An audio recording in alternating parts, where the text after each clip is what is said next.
ధన్యవాదాలు శ్రీనివాస్ గారు. తర్వాత యువకుడు మిత్రుడు తాడిపత్రి శాసనసభ్యుడు శ్రీ జేసీ అస్మిత్ రెడ్డి గారిని మాట్లాడాల్సిందిగా కోరుతున్నాను.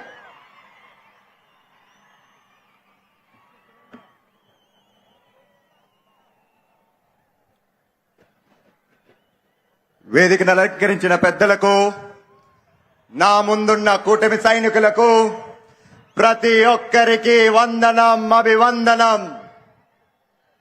నాకంటే ముందు చాలా మంది చాలా గొప్పగా మాట్లాడారు. మరి నా వయసులో పొగిడితే అది తగినట్టుగా ఉండదని నా భావన. అయినా కూడా మీ అందరితో ఒక విషయం పంచుకుందామని మీ ముందుకొచ్చాను.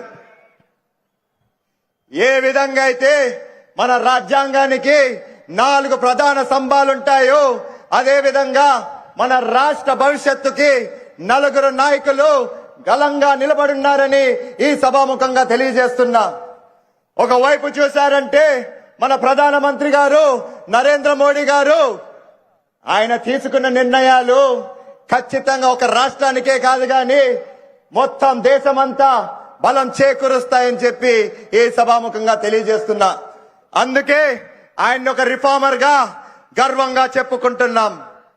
మరొక వైపు చూశారంటే మన చంద్రన్న గారు ఒక టెక్నోక్రాట్ గా, ఒక విషనరీగా ఈ రాష్ట్రాన్ని రూపురేఖలే మార్చి తీర్చుతున్నాడు అని చెప్పి మరొక్కసారి గర్వంగా చెప్పుకోగలుగుతున్నాం.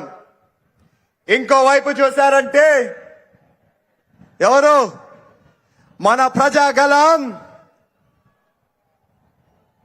మన కోసం ఎంత ధైర్యంగా ఎంతటైనా త్యాగాలు చేసి కేవలం ఈ రాష్ట్రం బాగుండాలని చెప్పి ఒక విప్లవకారుడిగా మన ముందుకొచ్చిన మన పవన్ కళ్యాణ్ గారు.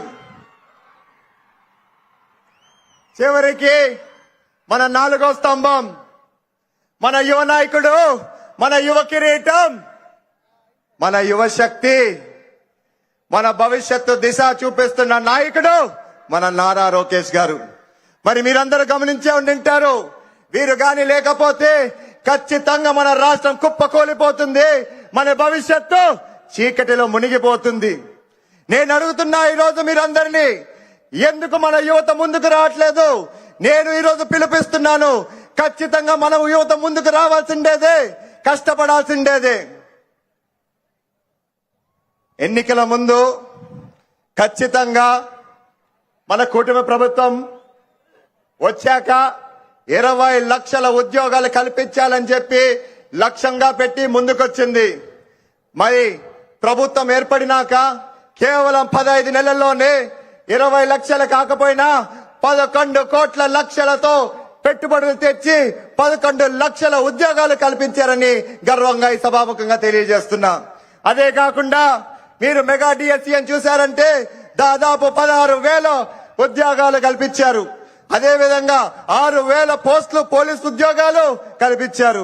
మరి సమయం ఎక్కువ లేదు, మరొక్కసారి చెప్తున్నా, ఖచ్చితంగా ఈ కూటమి మన రాష్ట్రాన్ని సరైన రీతిలో తీసుకెళ్తుందని, ముందుకు తీసుకెళ్తుందని చెప్పుకుంటూ సెలవు తీసుకుంటున్నా. Thank you.